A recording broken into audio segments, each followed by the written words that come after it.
आदरणीय श्री गुरुजी महाराज, आपके चरण कमलों में नतमस्तक होकर हार्दिक प्रेम और आभार से मैं अपने अनुभव लिखने का साहस कर रही हूँ। कृपया मेरा मार्गदर्शन कीजिए। मैं जानती हूँ कि प्रतिदिन हर एक पल, हर एक सांस जो मैं लेती हूँ आपकी दया के कारण है। फिर मैं आपके दिव्य उपकार के अनुभव कहाँ से लिखना प्रारंभ करूँ? आपके प्रेम पर मैं सहस्रों ग्रंथ लिख सकती हूँ। नम्रतापूर्वक मैं अपने अनुभव उनके साथ बांट रही हूँ जिन्हें आप द्वारा पहुँच कर आपकी दिव्याभा देखने का सौभाग्य प्राप्त हुआ है। गुरुजी महाराज जी पूरी सृष्टि में हैं और पूरी सृष्टि गुरुजी में समा ही है। इस जगत में उनकी दिव्यता के अतिरिक्त और कुछ नहीं है। सब जगह गुरु ही हैं, सर्व विद्यमान है गुरु जी। यह फैलती हुई सृष्टि एक फूलते बुलबुले के समान है संगत जी, जो फूटने को भी तत्पर है, किंतु जब तक हमारे जीवन में है नहीं फूटेगा। हे प्रभु, आप मेरे साथ ऐसा कैसे कर सकते थे? संगत जी, इस सत्संग में अंत तक बने रहें। क्या पता आपको गुरुजी कब ब्लेसिंग कर दें और किस सवालों के जवाब आपको मिल जाए। जय गुरुजी। विवाह के कई वर्ष तक डेविड और मेरी संतान नहीं हुई थी। संगत जी, हम अत्यंत निराश थे और स्त्री रोग विशेषज्ञ से उपचार भी करवा चुके थे। फरवरी 1991 की बात है। मैं भारत से एक शिशु गोद लेने पर विचार कर रही थी। मैंने डबलिन में स्पेटाइन मार्ग पर स्थित गुरुद्वारा साहिब श्री गुरु नानक दरबार में जाकर प्रभु से बात करने का निश्चय किया। गुरुद्वारे में पहुंचकर मैं उनसे वार्ता करने लगी। मैंने उनको कहा कि वह मेरे पिता है और मैं उनकी पुत्री। मेरी एक ही समस्या है गुरुजी। मैंने उनसे निवेदन किया कि मेरे लिए न सही मेरे पति के लिए एक संतान दे दें। उन्हें भी गोद लिया गया था और उन्हें किसी को अपनी संतान कहने में अति सुख मिलेगा। प्रार्थना स्वर्ग की ओर भेजकर आत्मविश्वास के साथ मैं वापस संगत जी घर आ गई। एक माह के बाद संगत जी मुझे अपने गर्भवती होने का बोध हुआ। मैंने अपने परामर्शदाता चिकित्सक डॉक्टर लेने हन और अपने पारिवारिक चिकित्सक को फोन करके अपने गर्भवती होने की सूचना दी। उन्होंने मुझे गर्भ परीक्षण करवाने की सलाह दी, क्योंकि मेरे जैसे रोगियों के छाया गर्भ होने के कारण भी पाए जाते हैं। मैंने उत्तर दिया कि मुझे 100% विश्वास है और मैंने बाबा जी गुरु नानक को उनके आशीर्वाद के लिए धन्यवाद भी दिया। 9 माह के बाद मैंने एक सुंदर सी बेटी को जन्म दिया। संगत जी, चारों ओर प्रसन्नता का वातावरण छा गया। यह सब गुरु नानक बाबा की देन थी। समय व्यतीत होने के साथ मुझे लगने लगा कि मेरी बच्ची के साथ कुछ अनहोनी हो रही है। मैं परिचित चिकित्सा का परीक्षण ले चुकी हूँ और मुझे प्रतीत हुआ कि वह आंखों से संपर्क स्थापित नहीं कर पा रही थी। मेरी बेटी को आंखों में दिक्कत होने लगी थी और वह सुन नहीं सकती थी। सुनने में भी प्रॉब्लम आने लगी थी। मुस्कुराती या हंसती भी नहीं थी। ध्वनि नहीं करती थी और अन्य हरकतें जो उसकी आयु के शिशु कर सकते हैं वह संगत जी नहीं कर पा रही थी। मैं अपने आप को डांटती थी कि मैं कार्य पर नहीं हूँ और अपनी ही संतान में शिशुओं के बढ़ने के चिन्ह ढूंढ रही हूँ। मैंने अपने आप को कहते हुए सुना, तुम माँ हो, यह तुम्हारी संतान है। रोग ढूंढना बंद करो। घर पर तुम चिकित्सालय या गहन सेवा केंद्र में कार्यरत नहीं हो, परंतु मेरी आत्मा इतनी व्याकुल थी कि मैं उसको परीक्षण के लिए ले गई।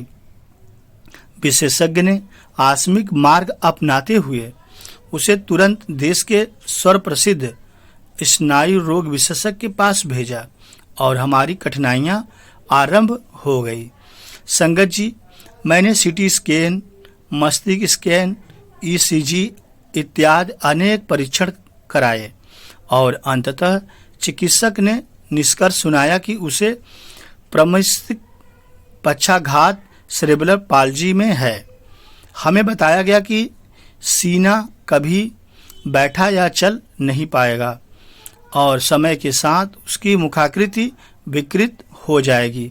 शारीरिक और मानसिक रूप से वह विकलांग रहेगी। मेरे पति डेविड अत्यंत व्यथित थे यह सब सुन के कि बेटी की हालत बहुत नाजुक है और वह विकलांगता की श्रेणी में धीरे धीरे जा रही थी। संगत जी, मैं अंदर से ध्वस्त हो गई थी और आवेश में आकर मैं चिल्लाई, हे प्रभु, आप मेरे साथ ऐसा कैसे कर सकते थे? कैसे प्रभु, आप मेरे पिता नहीं हैं क्या? डेविड ने मेरे मुंह पर हाथ रखकर कहा कि ईश्वर के बारे में इस प्रकार से बात नहीं की जाती है। तुम ऐसी बातें ईश्वर से ना करो। जितना आश्वस्त होकर वह कह सकते थे, मेरे पति ने मुझसे कहा। उन्होंने कहा कि सीना स्वस्थ हो जाएगी, तुम चिंता ना करो, अपने गुरुजी पे अटूट विश्वास करो। संगत जी, मैं सीना को उठाकर घर वापस आ गई। मैं उस बावली स्त्री की भांति थी जिसका नर्वस ब्रेकडाउन हो गया था। मेरे मुख पर अश्रुधारा बहे जा रही थी। मैं भगवान पर क्रोधित भी हो रही थी और अंत में मैंने डेविड को पूजा कक्ष में जाकर ग्रंथ साहिब को बाहर फेंकने के लिए भी कहा। मैं चिल्ला रही थी, इस संसार में कोई ईश्वर नहीं है। डेविड ने उत्तर दिया, सुखी, यदि तुम इस ईश्वर को अपने जीवन से निकालना चाहती हो, वह तुम्हारी इच्छा है। मुझे यह पाप करने को मत कहो। मुझे अभी भी ईश्वर में, गुरु में आस्था है, तो मैं गुरुद्वारे जा रही हूँ और बाद में लौटूंगी। इतना कहकर मैंने सीना को उठाया और चल पड़ी। मेरी बहन एमी हमें कार में गुरुद्वारे ले गई। मैंने सीना को गुरु ग्रंथ साहिब महाराज के निकट लिटाया और पागल बच्चे की भांति हरकतें करने लगी। मैंने सदगुरु से असंतोष प्रकट किया। कहा, आपने कहा था कि आप मेरे पिता हैं, आप मुझसे प्रेम करेंगे, मेरी रक्षा करेंगे, मेरा ध्यान रखेंगे। क्या इसे ध्यान रखना कहते हैं? आपने मुझे एक सुंदर सी संतान देकर कृतार्थ किया और आपने उसके भीतर का सबसे महत्वपूर्ण भाग ही ले लिया, उसका मस्तिष्क ले लिया आपने। आप ऐसा कैसे कर सकते हैं मेरे गुरुजी, मेरे भगवान? मैं रोए जा रही थी। ज्ञानी जी ने सोचा कि मैं पागल हो रही हूँ। फिर मैंने कहा, हे भगवान, हे अकाल पुरुष, मैंने अपने पूरे जीवन आपको प्रेम किया है। यदि आप वास्तव में इस धरती पे हैं, आप मुझे अपने अस्तित्व का प्रमाण देंगे कि आप मुझे सुन रहे हैं। यदि आप ऐसा नहीं करेंगे तो मैं आपसे फिर कभी प्रेम नहीं करूंगी। मेरे लिए आपका कोई अस्तित्व फिर नहीं रहेगा। मैं इस बच्ची से प्रेम करूंगी, इसका ध्यान रखूंगी और इसके लिए जो उचित होगा करूंगी, परंतु आपसे कभी प्रेम नहीं करूंगी। आज से ही आपका त्याग कर दूंगी। संगत जी, मेरा इतना कहना था कि सीना ने अपना नन्हा हाथ उठाकर मेरे गाल पर मारा, अर्थात मेरी बेटी ने मुझे गाल पर एक तमाचा मारा। इस समय सीना के हाथ इतने कमजोर थे कि वह उसके वक्ष पर ही रहते थे। मुझे उन्हें उठाकर उनका व्यायाम कराना पड़ता था क्योंकि वह स्वयं उनको हिला भी नहीं पाती थी। परंतु ऐसा अचानक अद्भुत चमत्कार हुआ कि उसने हाथ उठाकर मुझे एक तमाचा भी मारा। मैं उत्तेजित थी। मुझे पता था कि प्रभु ने मेरा उत्तर दे दिया, प्रभु ने मेरी सुन ली और सीना को ठीक कर दिया।